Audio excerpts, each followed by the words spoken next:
औद्योगिक क्षेत्र का तीसरा महत्व निर्यात आय। कृषि क्षेत्र की तरह औद्योगिक क्षेत्र भी अपना उत्पादन बढ़ाकर अर्थतंत्र में बचत योग्य शेष की निर्यात करके विदेशी पूंजी की आय का सृजन करते हैं। यह विदेशी पूंजी अर्थतंत्र में अन्य कमी वाली वस्तुओं की आयात करने में उपयोगी सिद्ध हो सकती है। वर्ष 13-14 में देश की कुल निर्यात आय का 2/3 भाग औद्योगिक क्षेत्र के प्रयत्नों द्वारा प्राप्त हुआ था। यानी हमारी निर्यात आय जो है, ये निर्यात आय अगर हम औद्योगिक क्षेत्र का उत्पादन बढ़ाते हैं तो हम विदेशी पूंजी की आय का सृजन हम कर सकते हैं। इस प्रकार देश का औद्योगिक क्षेत्र अर्थतंत्र में अपने उत्पादन कार्य के द्वारा लोगों की आवश्यकताओं को संतुष्ट करता है और विदेशी पूंजी का सृजन किया जा सकता है। परोक्ष रूप से अर्थतंत्र की अन्य आवश्यकताओं को भी संतुष्ट करता है, क्योंकि निर्यात आय का सृजन करने के लिए हमारे देश में से जो भी चीज़ वस्तु का उत्पादन होता है, इस उत्पादन के द्वारा हम निर्यात आय कर सकते हैं। चौथा है अर्थतंत्र का संतुलित विकास। तो औद्योगिक क्षेत्र संतुलित आर्थिक विकास एवं तीव्र आर्थिक विकास के लिए उपयोगी है। देश का विकास होने से लोगों की कृषिजन्य आवश्यकताओं के लिए मांग का सृजन होता है। साथ ही लोगों की आय बढ़ने से आय का एक भाग बचत के रूप में रखी होने से लोगों के द्वारा वैभवी चीज वस्तुओं की मांग बढ़ती है, जो सामान्य रूप से उद्योग द्वारा उपलब्ध करवाया जा सकता है। इसके अतिरिक्त उत्पादन क्षेत्र में सरकार सार्वजनिक क्षेत्रों की स्थापना करके अल्प विकसित अथवा पिछड़े विस्तारों में भी रोजगार और आय का सृजन करके अर्थतंत्र का तीव्र और संतुलित विकास करती है। तो अगर देश में अर्थतंत्र का सही और संतुलित विकास करना है तो औद्योगिक क्षेत्र का विकास करना जरूरी है। देश का विकास होने से लोगों की प्राथमिक आवश्यकताओं के लिए मांग का सृजन होता है और ये मांग का सृजन आय बढ़ने से क्या होता है कि ये मांग जो है वो पूरी करने के लिए हम चीज़ वस्तु का उत्पादन करते हैं। यानी ये जो अर्थतंत्र का चक्र जो है वो चक्र चलता रहता है और देश का संतुलित विकास होता रहता है। पांचवा है आधुनिक कृषि का आधुनिकीकरण।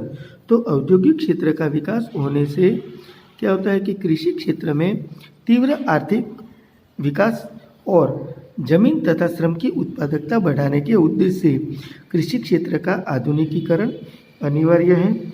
औद्योगिक क्षेत्र द्वारा उपलब्ध नई टेक्नोलॉजी कृषि क्षेत्र को सहायता प्रदान करती है। ट्रैक्टर, थ्रेशर, सबमर्सिबल पंप, जंतुनाशक दवाइयाँ, छांटने के उपकरण, रासायनिक खाद, जंतुनाशक दवाइयाँ इत्यादि का उत्पादन औद्योगिक क्षेत्र में किया जाता है। तो इसके कारण हम कह सकते हैं कि औद्योगिक क्षेत्र के द्वारा उपयोग में ली गई नई टेक्नोलॉजी की मदद से कृषि क्षेत्र का विकास संभव हो सकता है। तो यहाँ पर कृषि क्षेत्र का आधुनिकीकरण करने के लिए जो भी टेक्नोलॉजी के साधन की आवश्यकता है, ये टेक्नोलॉजी साधन की आवश्यकताओं के लिए औद्योगिक क्षेत्र का विकास करना पड़ता है और औद्योगिक क्षेत्र का हम विकास करते हैं तो इसमें से हम ट्रैक्टर, थ्रेशर, सबमर्सिबल पंप, जंतुनाशक दवाई, छांटने का उपकरण, रासायनिक खाद, जंतुनाशक दवाइयाँ वो हम औद्योगिक क्षेत्र में से प्राप्त कर सकते हैं और ये साधनों का उपयोग करके हम कृषि क्षेत्र का आधुनिकीकरण कर सकते हैं। छठा पॉइंट है अर्थतंत्र का मजबूत ढांचा। तो अर्थतंत्र के मजबूत ढांचे का सृजन करने के लिए औद्योगिक क्षेत्र अनिवार्य है। तो औद्योगिक क्षेत्र के द्वारा लोहा, सीमेंट जैसी वस्तुओं का बड़े पैमाने पर उत्पादन किया जाता है जो देश के लिए सिंचाई के लिए बांध, सड़क, पुल जैसी योजना में उपयोगी है। इसके अलावा उद्योग द्वारा यातायात के साधन जैसे कि बस, ट्रक, रेलवे, विमान, कार, द्विचक्री वाहन इत्यादि उपलब्ध करवाकर अर्थतंत्र के ढांचे को मजबूत बनाते हैं। इसके अतिरिक्त संरक्षण के साधन बंदूक, गोला, बारूद, टैंक का भी उत्पादन भी औद्योगिक क्षेत्र के द्वारा किया जाता है, जिससे विदेशों पर का जो हमारा अवलंबन है, ये विदेशों पर का अवलंबन हमारा घटता है और हमारा अर्थतंत्र जो है वो अर्थतंत्र मजबूत बनता है।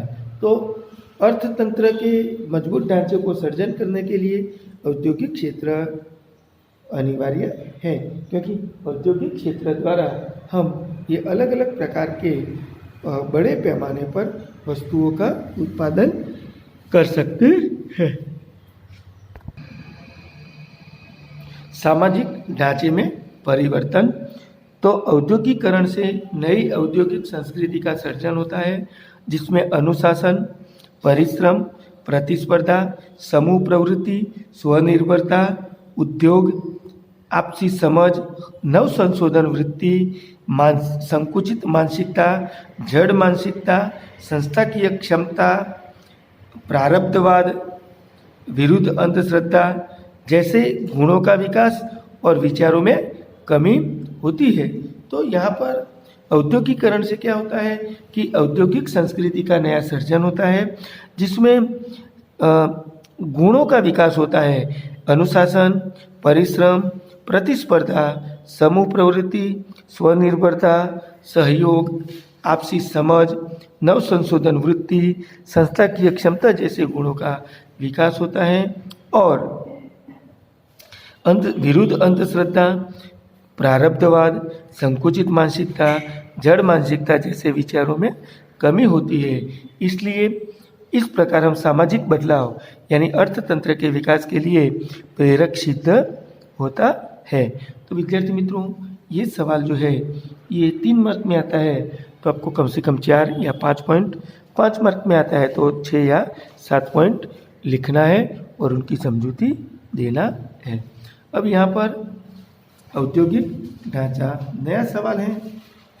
औद्योगिक ढांचा, तो ये औद्योगिक ढांचा के बारे में भी हमें आज अभ्यास करना है।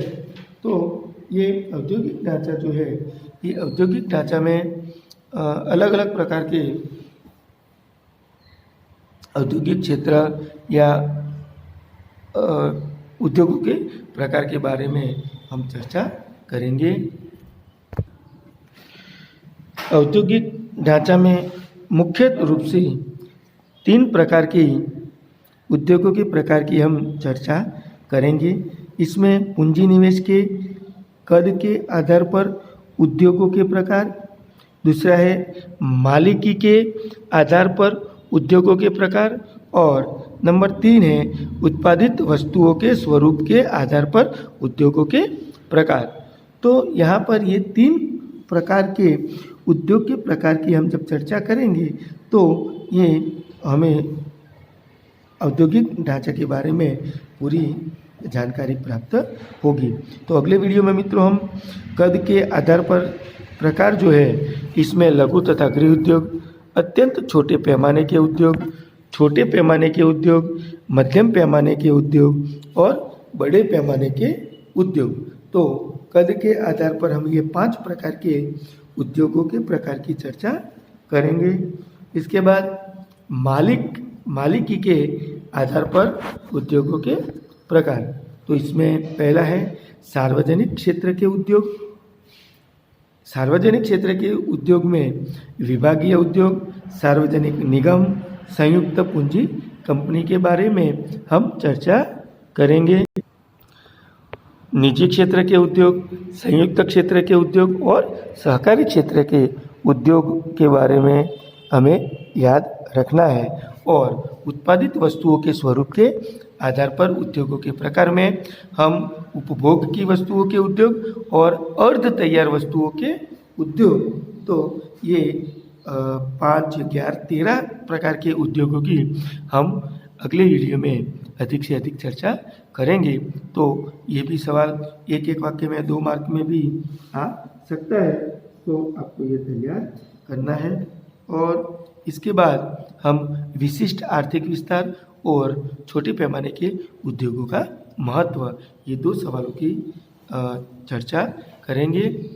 तो ये आपको इनमें से फक्त 4 प्रकार के सवाल जो है, ये 4 सवालों की तैयारी करना है।